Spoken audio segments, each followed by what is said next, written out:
Hey everyone, welcome back to the workshop. So I'm working on pulling those wheel seals out, and I tried a few different things. This light is terrible. Let's see, there we go.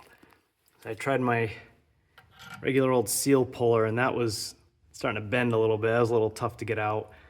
I tried a slide hammer with like this hook thing on the end. That wouldn't bite enough.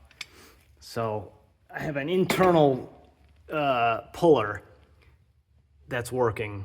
The jaws, you can see the down here, the expander pushes the jaws open and they hook on the inside of a opening rather than the outside.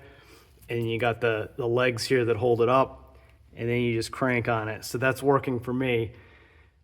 All right, I'm gonna keep working at this. Yep, so it's coming out. Can't really see it in the video, but it's working its way out. I can see the seal lifting out. Just keep going, and there it goes. Got it. Nice.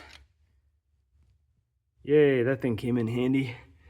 I get the spring out. The spring came off the lip when I was trying to pry it off, but there we go.